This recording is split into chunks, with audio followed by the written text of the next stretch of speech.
This conference will now be recorded. अस्सलाम वालेकुम वरहमतुल्लाहि वबरकातुहू। जी बेटा, आप कोई क्वेश्चन पूछ रहे थे? सर मैंने स्केड्यूल के हवाले से पूछना था कि ये जो स्केड्यूल में आपने सैलरी रखा हुआ था, ये सैलरी के सिर्फ थ्योरेटिकल क्वेश्चन थे या इसमें साथ यानी कि प्रैक्टिस वगैरह भी करनी थी न्यूमेरिकल्स की, जो इस वीक का स्केड्यूल था? इसके न्यूमेरिकल जो है वो तो मैं कहता हूँ आप साथ साथ आपको एक प्रैक्टिस के साथ, जैसे फॉर एग्जांपल 6 Feb, तो आज आपको चाहिए कि आप 16 चैप्टर का एक न्यूमेरिकल करें। ठीक है, चैप्टर 16 से स्टार्ट करें, चैप्टर 10 और सेल्स टैक्स, यानी ये 3 चैप्टर का एक न्यूमेरिकल आपका डेली कम से कम होना चाहिए एटलीस्ट। यानी मैं अगर आपकी जगह पे तैयारी कर रहा हूं तो मैं कम से कम एक क्वेश्चन जो है वो लाजमी डेली का करूं, कम से कम मैं बात करूं। और जैसे मैं प्रेपरेशन करता था, उस प्रेपरेशन के अंदर तो मैं ये करता था नहीं बेटा, ये कम से कम है। मैं अभी आपको बताता हूँ, एक और किसी ने क्वेश्चन पूछ किया, सेल्स टैक्स और एक जो है ना वो इनकम टैक्स का या कोई और। ठीक है, शेड्यूल को अगर आप फॉलो करते हैं, इसके साथ आप देखें यार मजीद क्या हो सकता है, यानी उसके फर्दर क्या उसकी प्रिपरेशन जो है ना वो हो सकती, ये चीज भी है। ठीक है ना? ठीक। अच्छा जी, बिस्मिल्लाहिर्रहमानिर्रहीम। एग्जाम की प्रैक्टिस के ऊपर हम बात के एग्जाम के अंदर, प्रोफेशनल एग्जाम्स के अंदर कैसे आंसर किया जाता है और क्वेश्चन को अंडरस्टैंड कैसे किया जाता है। राइट, अब देखिएगा,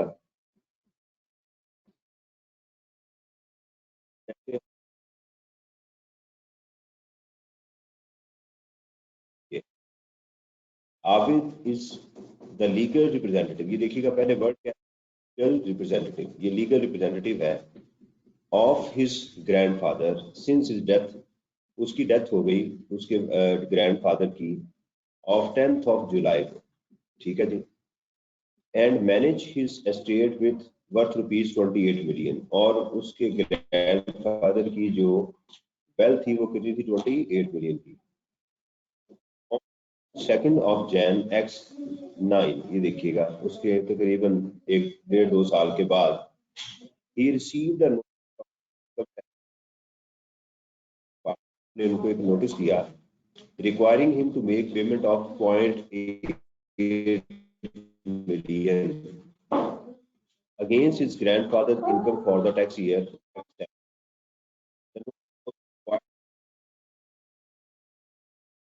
ये 2000X8, और कहा कि आप उसको 2000X8 की डिटेल भी सेंड करें। एडवाइस आबिद, अब रिक्वायरमेंट देखिएगा, advice Abid about his his obligation relating to the tax grandfather। देखें उसके जो उसके पास असल में 28 मिलियन है, लेकिन उसको नोटिस जो है वो सिर्फ 8 लाख रुपए का आया हुआ है। तो इसका मतलब ये है कि नोटिस जो है वो बिल्कुल वैलिड है। अंडरस्टैंड, यानी उसको जो ये उसने जो पेमेंट करनी है वो बिल्कुल वैलिड है, और आप उसको एडवाइस करेंगे। देखिए उस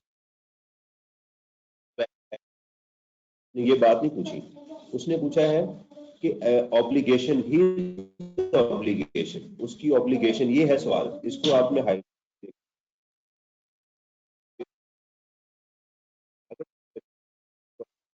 कर दी तो उसको पता तो होगा कि ये क्या चीज है, लेकिन हो सकता है कि आंसर गलत कराए। प्रोसीडिंग जो पेंडिंग है, जो हो सकती है अगेंस्ट हिज ग्रैंडफादर, उसके बाप के अगेंस्ट जो जो भी प्रोसीडिंग हो सकती है, उसमें उसकी ऑब्लिगेशन क्या है। तो यहाँ पर जो आपकी किताब के अंदर जो चीज मौजूद थी वो देखेंगे कि जनाब ये जो हियर जो लीगल रिप्रेजेंटेटिव्स होते हैं वो अपने जो जिनकी डेथ हुई होती है, अब जिनके वो लीगल रिप्रेजेंटेटिव कहला रहे होते हैं, उनके रिगार्डिंग वो टैक्स भी पे करते हैं जो उन्होंने पे करना होता है, उसकी रिटर्न भी फाइल करेंगे अगर उन्होंने रिटर्न फाइल नहीं की, और प्लस इसके साथ अगर उनके अगेंस्ट कोई भी लीगल प्रोसीडिंग, क्लियर, तो लिहाजा इसको ये पेमेंट उनको करना पड़ेगी। ठीक है, अच्छा इसका जरा वो रिप्लाई देखते हैं कि इसका रिप्लाई के आंसर क्या है, वो मैं आपको पढ़ के सुनाता हूँ।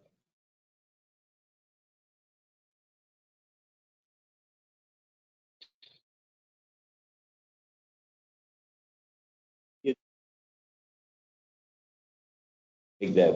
As Mr. Abid is the legal representative, as Mr. Abid is the legal representative of the father, any proceeding against Abid's grandfather shall continue against Abid. ये देखिएगा। अब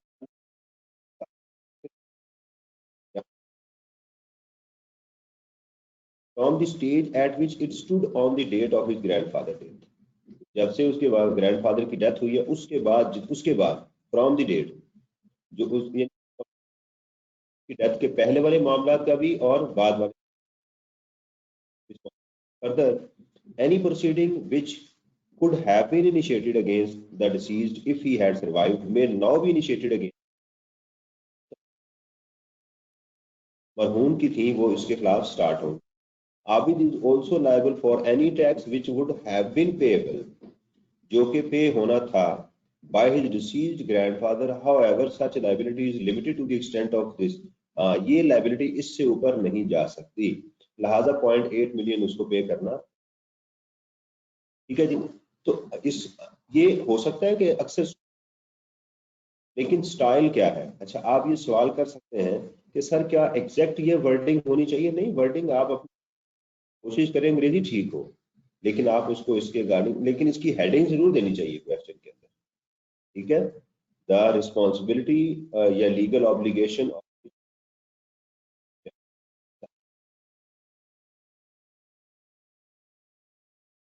ठीक है, अच्छा ये क्वेश्चन देखिएगा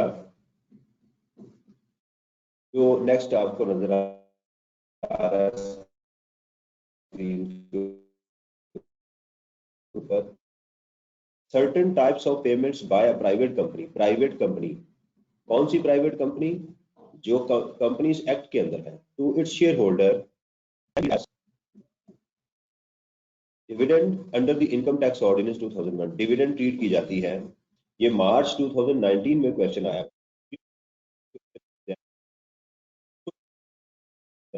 लेट्स सपोज ये मेरा ही एग्जाम है, तो फिर क्या होगा आपके साथ?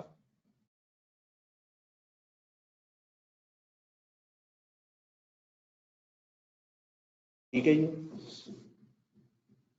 कुछ लोग कह रहे थे मेरी आवाज में कोई इशू है, अब ठीक है?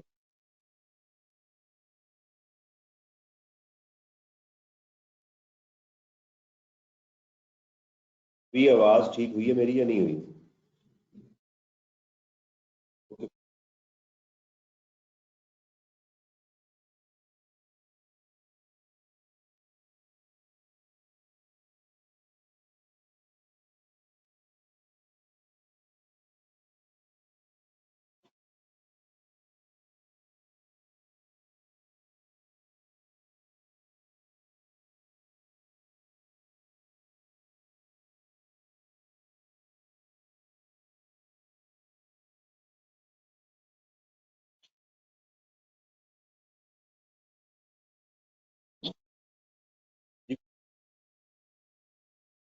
मैंने जरा इंटरनेट को,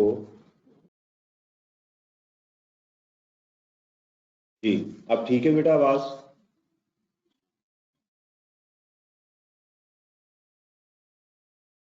ठीक,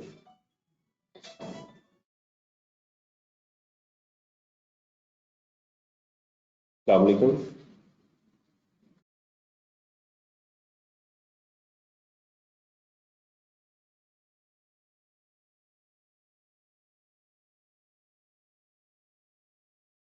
तो इसके अंदर उसने पूछा स्टेट दी कंडीशंस, क्या पूछा जा रहा है आपसे?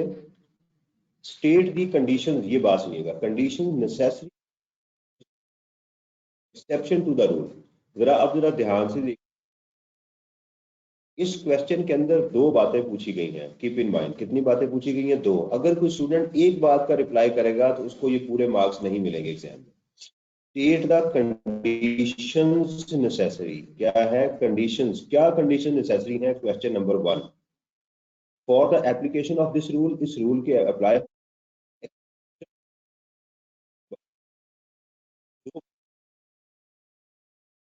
पहले कहते जी कंडीशंस क्या है for the application of this. अगर कोई प्राइवेट कंपनी अपने शेयर होल्डर्स को कोई पेमेंट करे तो उसके लिए डिविडेंड ट्रीट किया जाएगा, उसकी कंडीशन बताएं। तो आप इसमें बताएंगे नंबर 1, पहली कंडीशन इसकी क्या है कि if the company is not involve. नहीं, ये तो एक्सेप्शन में बताएंगे। हम बताएंगे इफ एनी एडवांस लोन और advance given by the company to share holders and that amount is spend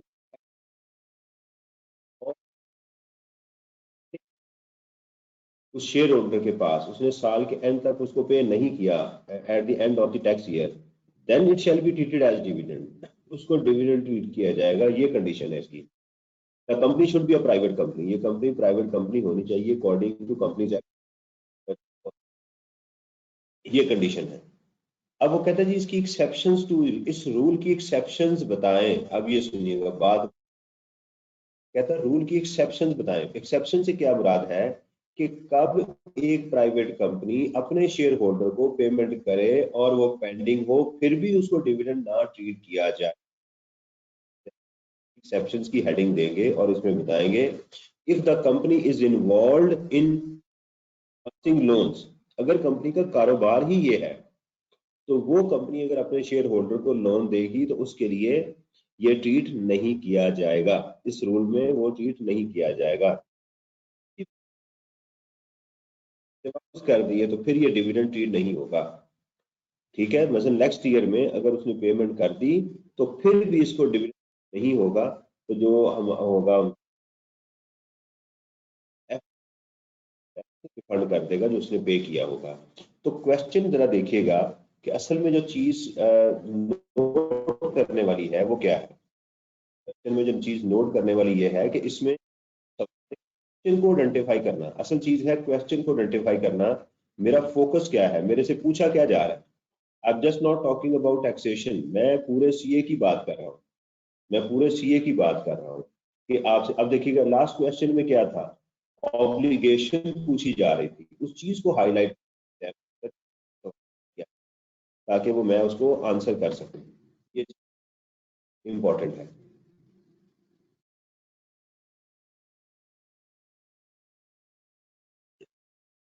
मेरे जो मेरे ख्याल के मुताबिक एक स्टूडेंट जो पढ़ता है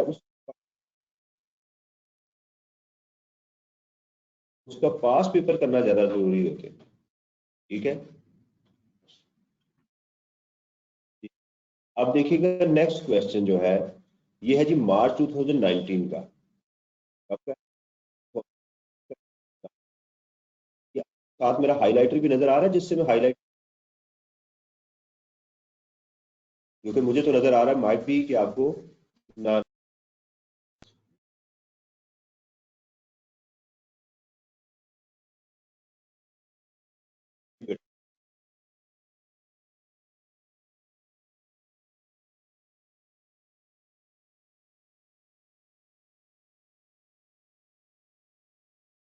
अब देखिएगा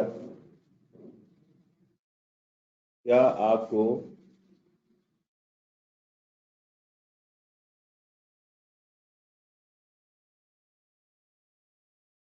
एक मिनट होल्ड कीजिएगा जरा। आपको नेट की वजह से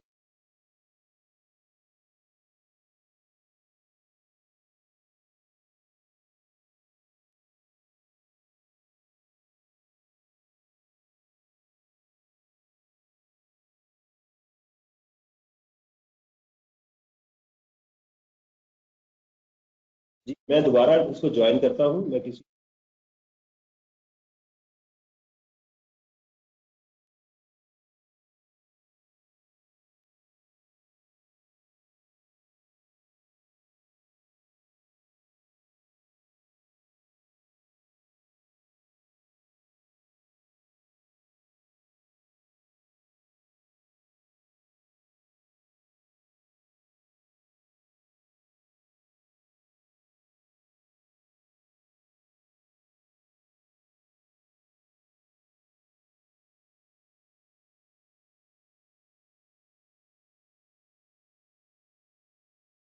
जी अब क्लियर हुआ इशू जो है वो वॉइस का।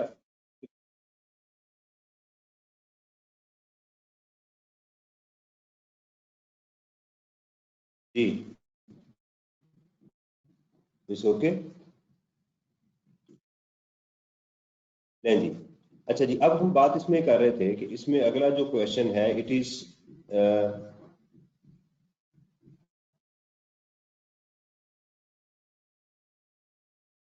मार्च 2019 का। मुझे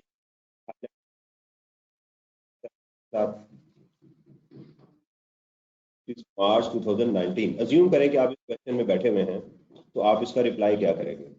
रिक्वायरमेंट देखते हैं सबसे पहले। जब रिक्वायर्ड नजर आए तो कोशिश करनी चाहिए पहले रिक्वायरमेंट को देखें। State the requirement that Heather should comply with on cessation of his business on 31st X8, right? Cessation उसने बंद कर दिया, ठीक है। रिक्वायरमेंट, अब इसमें रिक्वायरमेंट देखिएगा, असल चीज क्या थी? रिक्वायरमेंट, स्टेट का रिक्वायरमेंट, ये था असल में चीज जिसको हमने बताना था। आपने इसको लॉक किया कि मेरे से ये वाली बात पूछी जा रही है, किस चीज की रिक्वायरमेंट? ठीक है, cessation of source of income, business को बंद किया जा रहा है, ठीक है। ये 3 नंबर का क्वेश्चन है, ठीक है। अब मेरा ख्याल है कि अगर आप इसको ना भी, इसका स्ट्रेट फॉरवर्ड उसने रिक्वायरमेंट पूछी है कि क्या होनी चाहिए। बहरहाल दूसरी चीज है ब्रीफली डिस्कस। ये बिल्कुल सही कह रहे हैं। Briefly discuss the treatment of the recovered amount in the tax year 2009। ये अब चीज देखनी पड़ेगी कि क्या की जा रही है। द ट्रीटमेंट क्या है, जो अमाउंट रिकवर्ड हुई है 2009 के अंदर, ये क्या बात चल रही है, ये हमें इस लाइन से नहीं पता पड़ेगा। चलिए अब जरा इसको हम रीड करते हैं कि क्वेश्चन क्या था। Heather included in active taxpayer list was carrying on business as a cloth trader। मैं आपसे बार बार पूछ रहा हूँ, मेरा हाईलाइटर आपको नजर आ रहा है?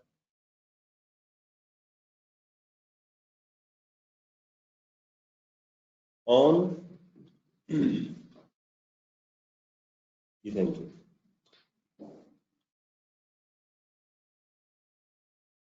थैंक यू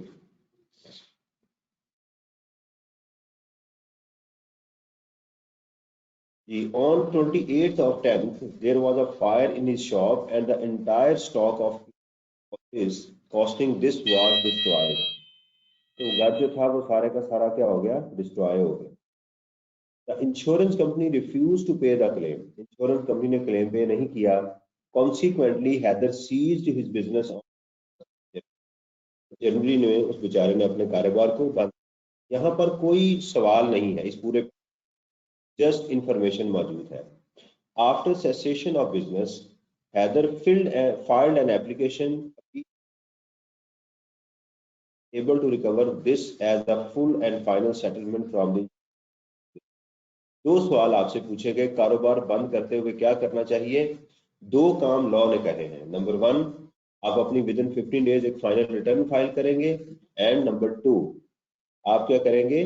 उसके अंदर नोटिस देंगे, उससे पहले नोटिस देंगे कि मैं अपना बिजनेस बंद कर चुका हूं और रिटर्न भी फाइल। ठीक है, हाँ आपकी किताब में ये बात लिखी है। एक केस जो आपकी किताब में मौजूद है। However the law has dispense the requirement of the filing of return. 15 days के अंदर अंदर कारोबार बंद करके रिटर्न फाइल, तो लिहाजा नोटिस देना लाजमी है, वो नोटिस देगा।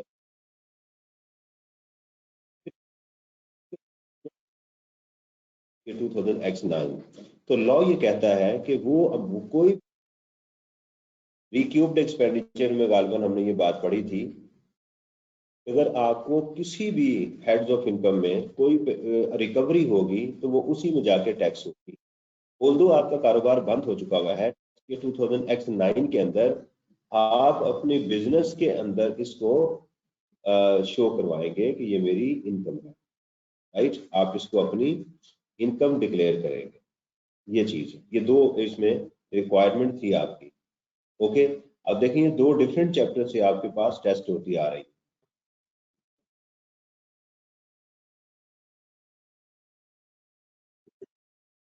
इसका आंसर भी देख लें, क्वेश्चन नंबर 41 का।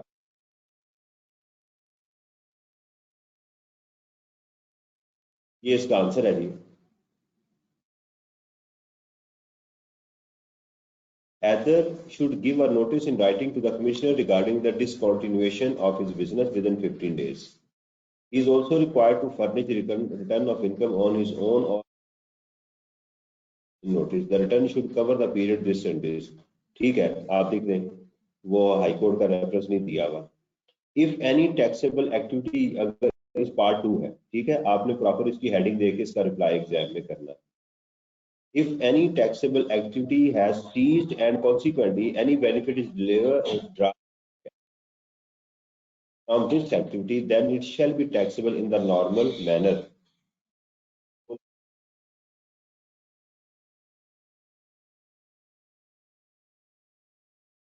Shall be taxable in the normal manner, and or therefore the receipt of this shall be included in his income from business for. But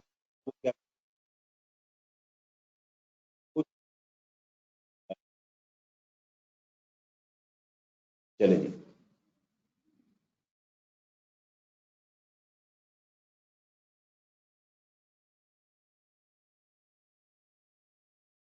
जी बेटा, अगर वॉइस का इशू है तो रिकॉर्डिंग आपको मिल, तो ये मसला भी हल हो जाएगा।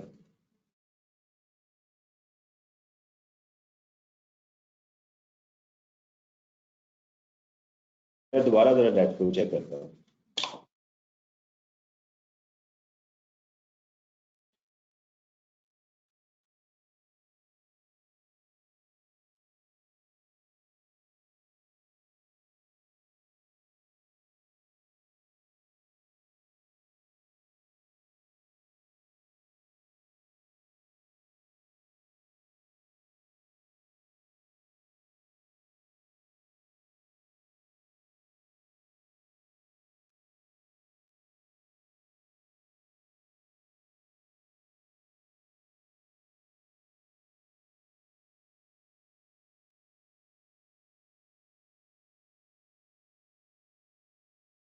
जी, इज क्लियर नो? सुन सकते हैं बेटा आप? जी बेटा, अब आप सुन सकते हैं मुझे?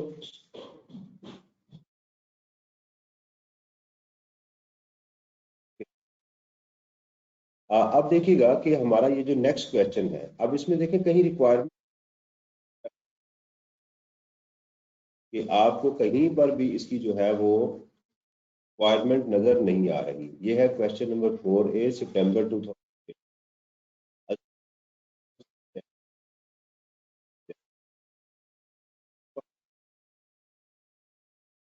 देखिएगा, जब क्वेश्चन में मौजूद ना हो तो उसको फिर पढ़ना पड़ता है कि ये इशू पे चल रहा है। अब देखिएगा, मुझे यहाँ पर आखिरी लाइन में लास्ट जो पैराग्राफ है, सॉरी, उसमें नजर आ रहा है इन द लाइट एक्सप्लेन। देखें, रिक्वायरमेंट नहीं लिखी लेकिन मुझे मिल गई है यहाँ से। Explain whether you agree with the notice issue to RFPL। Question ऐसा है कि जिसके लिए हमें ऊपर से पैराग्राफ, ठीक है, हमें यहाँ से नहीं पता चलेगा। इसका मतलब ये पूछा गया है नोटिस क्या है। अब हमें लाजमी इसको पढ़ना चाहिए यहाँ। ओके, लेट्स सी, नोटिस को देखते हैं कि क्या नोटिस है।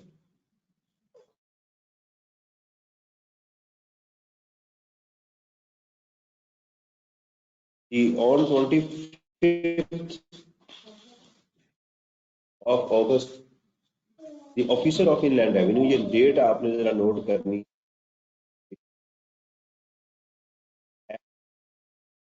Foods private limited private company है, उसको नोटिस किया हुआ है to deposit with holding income tax of 1.9 million amounting to rupees this given to Mr. Nadeem, a shareholder, by treating the amount of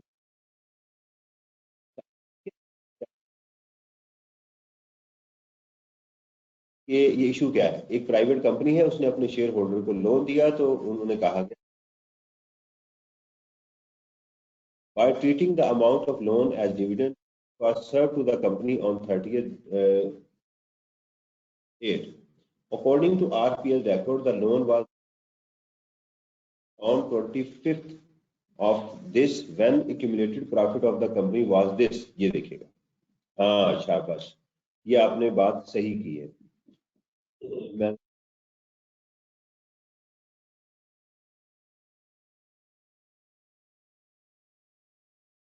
उसने कहा कि जनाब आप जो है देखें, ये नहीं बात कहनी कि नोटिस इनवैलिड, इनवैलिड है।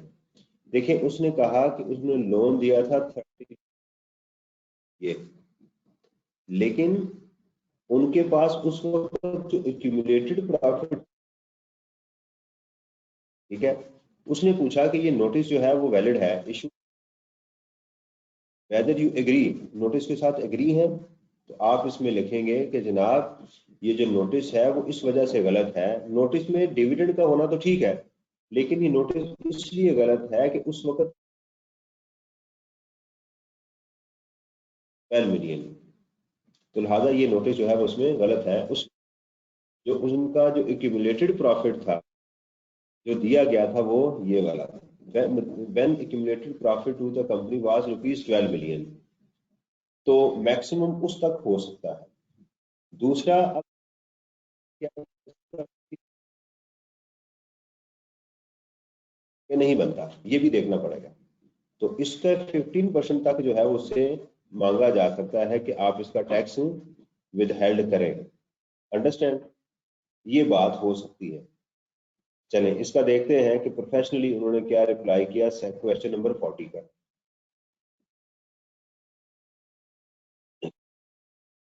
The definition of the dividend as per income tax includes any payment by a private company by way of advance of shareholder by any such company on behalf or for the benefits, individual benefit of any such to the extent of the accumulated profit. Therefore, the tax officer is correct to extent of the treating the loan as dividend. However, he made an error। देखिएगा, हमने उसको categorical गलत नहीं कहा। देखें असल reply इसका ये है, असल रिप्लाई इसका ये है, लेकिन इससे पहले हमने अपनी बात को जस्टिफाई किया कि ये नोटिस क्या है। पहले हमने अपनी बात को यहाँ पर जस्टिफाई किया और आंसर ये वाला है। Therefore, the tax officer is correct to the extent of treating the loan as dividend. However, he made an error in treating the entire amount of 13 million as because the amount of cumulative profit was rupees this. So therefore only 20 million can be treated as dividend। तो इतनी amount जो है वो dividend. तो हमने categorical उसको ये नहीं कहा कि ये नोटिस गलत है, यानी ये नहीं कहा कि बस गलत है जी, गलती होगी, आप इसका आंसर कर दिया। यानी प्रोफेशनली आपने उसको जस्टिफाई किया कि मेरे ख्याल के अंदर ये होना चाहिए। इसको लाइट आंसर कहते हैं कि आपने लाइटली उसको आंसर किया। ठीक है जी, ये 3 नंबर का ये क्वेश्चन।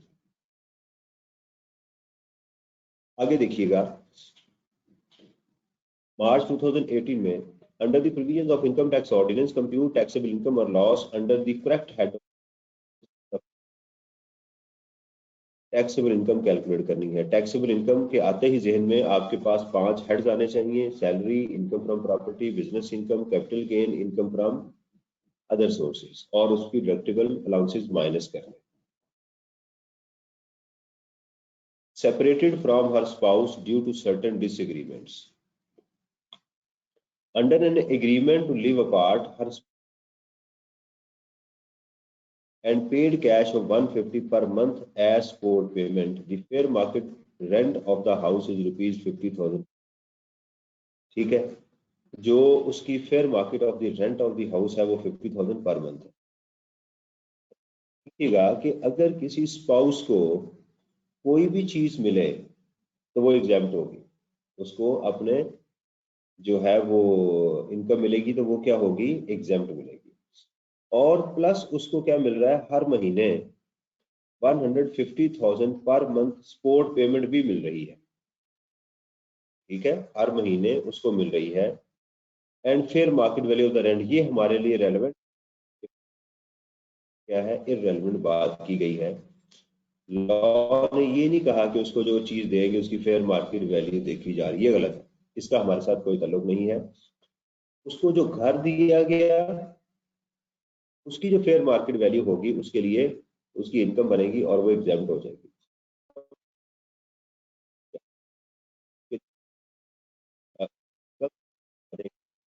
यहाँ पर लॉ ने एक बात कही थी कि अब लोन एडवांस तो सेक्शन 39 के अंदर वो टैक्स हो जाएंगे, लेकिन उसमें स्पाउस को भी बात नहीं की गई। उसके अंदर ये बात थोड़ी सी नोट करने वाली है, वहां पर सेक्शन स्पाउस की बात नहीं की गई। वहां कहा गया गिफ्ट हो, लोन हो या एडवांस हो, अदर देन बिजनेस, बिजनेस का एडवांस की बात नहीं। तो लिहाजा इसकी इनकम क्या हो जाएगी, एग्जेम्प्ट हो जाएगी। चले जी, इसके आंसर में देखें कि एग्जामिनर ने क्या इसका रिप्लाई किया हुआ। However, any income received by spouse as support payment under to live apart is exempt। बस ठीक है, तो वो एग्जाम्प्ट हो जाएगी उसके अंदर। सितंबर 2016 में ये क्वेश्चन आया हुआ जी हमारे पास।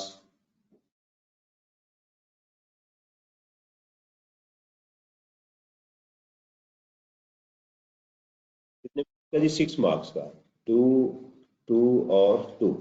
ये under the provisions describe the followings. Associate से क्या मुराद है? अच्छा, इसकी पूरी एसोसिएट के लिखने की बजाय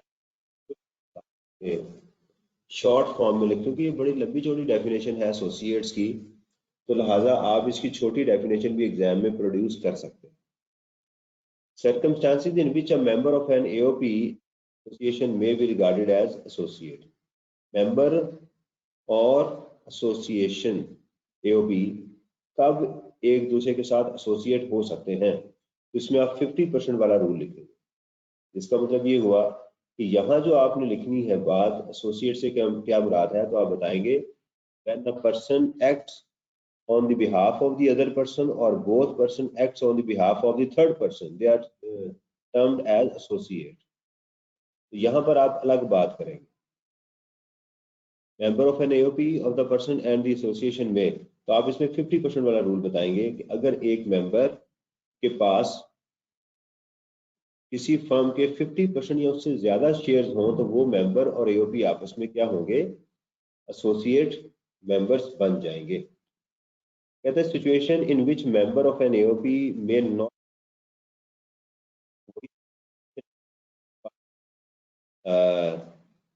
members of an AOP of the person may not. अच्छा, मेंबर नहीं होंगे तो वो तो किसी सूरत में भी एसोसिएट नहीं होते नॉर्मली।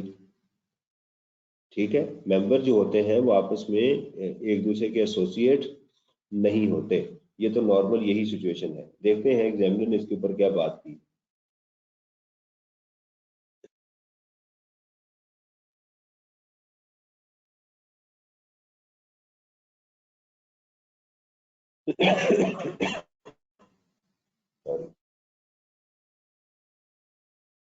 ये देखिएगा, एसोसिएट की डेफिनेशन आपको मिल गई। एसोसिएट किसको कहते हैं? Circumstances in which a member of an AOP and the, ठीक है ना, ये भी उसको 50% वाला रूल यहाँ पर आपको।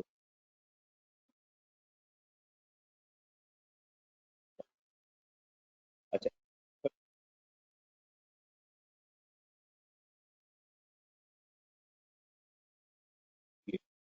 where the commissioner is satisfied which to act in accordance with the intention of the other, right?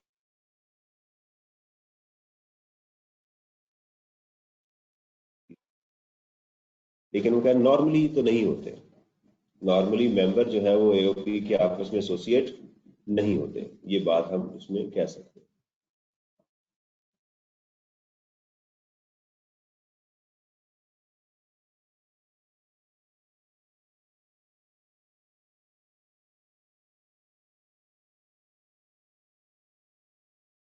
Question है जी सितंबर 2016 का, और इसके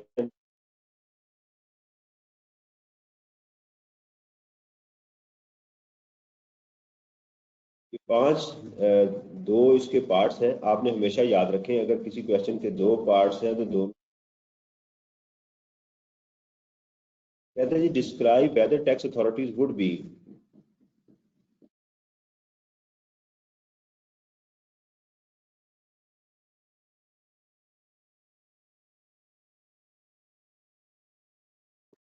recover the amount of tax after Mubin's death. Again ये क्वेश्चन रिपीट हुआ है। इस जो भी हमने वो क्वेश्चन पढ़ा था पहले, आई थिंक सो के क्या नाम था आबिद का, मिस्टर आबिद उसके जो दादा है उसके लिए है तो क्या रिस्पॉन्सिबल है। अगेन वही सवाल यहाँ पूछा जा रहा है, whether tax authorities would be able to recover after Mubeen's death and what would be the extent of such recovery. दो बातें आपसे पूछी जा रही हैं, दो बातों का आपने रिप्लाई करना है। क्या अथॉरिटीज वेदर क्या टैक्स अथॉरिटी जो है वो रिकवर कर सकती हैं? The answer is yes. किस हद तक ये पैसा रिकवर किया जा सकता है? तो कि ये अमाउंट जो है वो उसकी स्टेट है, जो उसके पास वेल्थ है, उस पर किया जा सकता है। Comment on the status of the proceeding initiated against Mubeen. जो प्रोसीडिंग मुबीन जिसकी डेथ हो गई है उसके अगेंस्ट जो प्रोसीडिंग स्टार्ट हुई है उसका स्टेटस बताएं, ये सवाल है। क्या स्टेटस? तो तमाम प्रोसीडिंग जो मुबीन के खिलाफ स्टार्ट उसके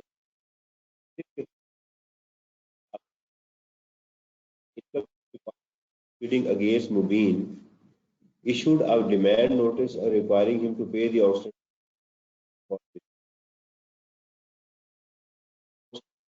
tax liability. Mubin died in a तो मुबीन की डेथ होगी कार एक्सीडेंट में। इसके जो लीगल रिप्रेजेंटेटिव हैं वो इसको फेस करेंगे, इसके स्टेट में से पे करेंगे। अंडरस्टैंड? तो आप इसका जो है वो यही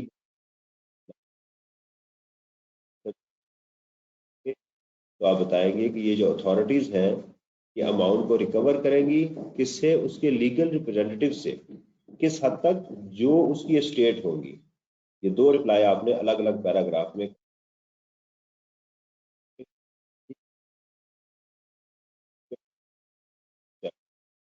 ये वाली बात आप यहाँ पर करेंगे जी।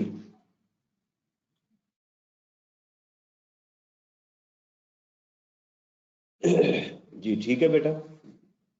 अच्छा मैं ये करता हूँ कि इसमें लगता है जो काफी मैं दूसरी मीटिंग जो है वो जूम पे स्टार्ट सेल्स टैक्स के क्वेश्चन करता हूँ जी मेरा बेटा, ठीक है। मैं जूम पे मीटिंग स्टार्ट करता हूँ, फिर उसमें मेरे से आप पूछ लें। अभी इसको बंद करके यहाँ पर कोई सवाल है तो पूछ लें आप मेरे से, यहाँ पर कोई क्वेश्चन है तो आप मेरे से पूछ लें। वालेकुम सर।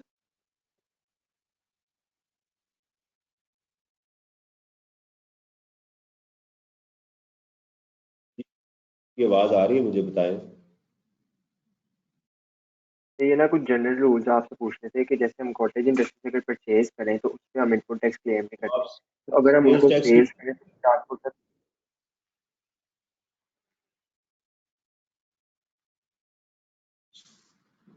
अब आप सेल्स टैक्स की बात कर रहे हैं ना मेरे से? यस सर, उसी से रिलेटेड क्वेश्चन। जी पूछें। तो जैसे हम कॉटेज इंडस्ट्री से अगर कोई परचेजेस करें तो उस पर हमारे पास हम इनपुट टैक्स क्लेम नहीं करते, तो अगर हम उनको कोई सप्लाई करेंगे तो उस पर आउटपुट टैक्स होगा। जी इनका सवाल ये है कि बड़ा अच्छा इन्होंने क्वेश्चन किया कि अगर हम कॉटेज इंडस्ट्री से, मैं यहाँ पर क्वेश्चन जो है वो टाइप करता हूँ।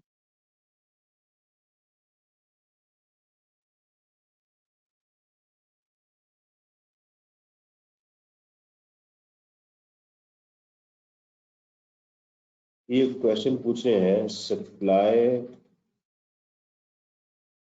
कॉटेज इंडस्ट्री और दूसरा है सप्लाई टू।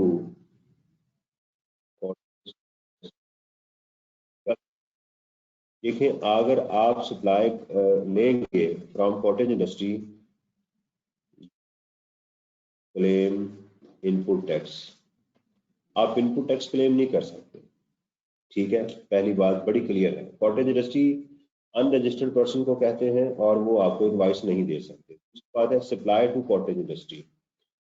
तो द सेल इफ, यानी अगर सेल उसकी टैक्सेबल है, एग्जाम्प्ट नहीं है, एग्जाम्प्ट सेल तो फिर कॉटेज इंडस्ट्री को कर लें, किसी को भी कर लें, एग्जाम्प्ट होगी। मैं कहता हूँ सेल जो है, सप्लाई इज टोटली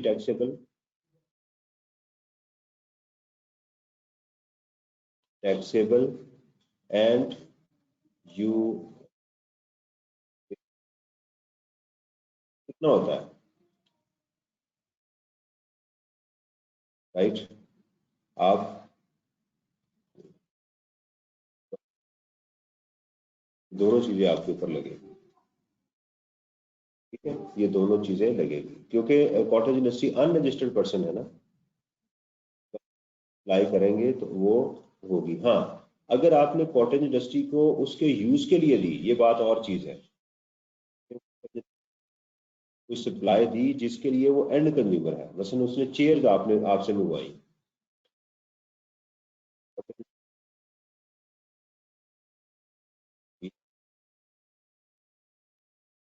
एक है कि आप उसको रॉ मटेरियल दे रहे हैं तो फिर रूल नंबर 1 लगेगा। अगर आप उसको कोई ऐसी चीज दे रहे हैं जिसने खुद यूज करनी है, फिर आपका जो है ना, ये फर्दर टैक्स नहीं लगेगा, फिर इसके ऊपर जो है फर्दर टैक्स नहीं लगेगा क्योंकि वो इसका एंड कंज्यूमर है। जी बेटा, आपको रिप्लाई मिल गया इसका? यस सर, इसके अलावा एक हॉस्पिटल से रिलेटेड भी क्वेश्चन है कि अगर हम हॉस्पिटल को सेल करेंगे तो उससे जो भी टैक्स है वो एग्जाम्प्ट होगा output tax? Sale to hospital, ठीक है। अच्छा, इसके अंदर एक कंडीशन है जो 6 शेड्यूल में लिखी हुई है, वो कोई बेड के साथ कनेक्टेड है। मुझे नंबर ऑफ बेड का नहीं याद कि कितने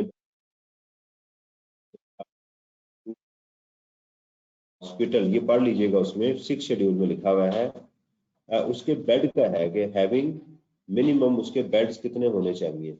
अगर आप ऐसे हॉस्पिटल को सप्लाई करेंगे तो वो एग्जाम्प्ट हो जाएगी। ठीक है, ये नंबर ऑफ बेड्स का भी मेरे जहन में नहीं है, वो 30, वो एग्जाम्प्ट हो जाएगी। तो उसके अगेंस्ट फिर क्या होगा कि आपको इनपुट भी नहीं मिलेगा, वो आपकी एग्जाम्प्ट सप्लाई ट्रीट की जाएगी। यहाँ ये भी आप सवाल कर सकते हैं, सर जो डोनेशन हम देते हैं उसका क्या होगा? डोनेशन टोटली टैक्सेबल होती है, ये बात याद रखें, टैक्सेबल 50 का जी, 50 बेड जो है, 50 बेड्स के अगर हॉस्पिटल को, यानी इससे ज्यादा हो, 50 या उससे ज्यादा मेरा ख्याल है, तो फिर ये एग्जाम्प्ट हो जाएंगे। और कोई सवाल? अगर उसने बेड का जिक्र ना किया हो, जैसे क्वेश्चन नंबर 20 में ना उन्होंने कहा होगा कि supplies to unregistered government hospital, तो उसको फिर हम एग्जाम्प्ट ट्रीट करेंगे या? बेटा एग्जाम में मेरा ख्याल एक आध दफा ये क्वेश्चन आया हुआ है और उसके अंदर उसने उसकी बताया हुआ है। मेरा ख्याल है कि एक आध दफा आया जिसने बेड्स का, अगर नहीं बताया एक्सेप्टेबल है। हम खुद से अज्यूम नहीं कर सकते ये कि उसके 50 बेड हैं, ठीक है ना, हम खुद से नहीं अज्यूम कर सकते। Yes sir. जी सर अगर लीगल रिप्रेजेंटेटिव के ऊपर कोई टैक्स हो और उसके साथ उसको पेनल्टी और डिफॉल्ट सरचार्ज भी देना पड़े तो वो क्या वो भी देगा? जी, इनका सवाल ये है कि लीगल रिप्रेजेंटेटिव जो है उसको क्या क्या चीजें देनी पड़ सकती हैं, लीगल रिप्रेजेंटेटिव को क्या क्या चीजें देनी पड़ सकती हैं। नंबर 1, लीगल रिप्रेजेंटेटिव को पहली चीज तो ये है कि तमाम टैक्सेस देने पड़ेंगे। नंबर 2, क्या उसको जो है वो पेनल्टी भी देनी पड़ेगी? यस, पेनल्टीज भी उसको देनी पड़ेगी। ठीक है, तमाम पेनल्टी जो है, तमाम पेनल्टीज भी देनी पड़ेगी उसकी। ये इनकम टैक्स का क्वेश्चन है जी। और इसके अलावा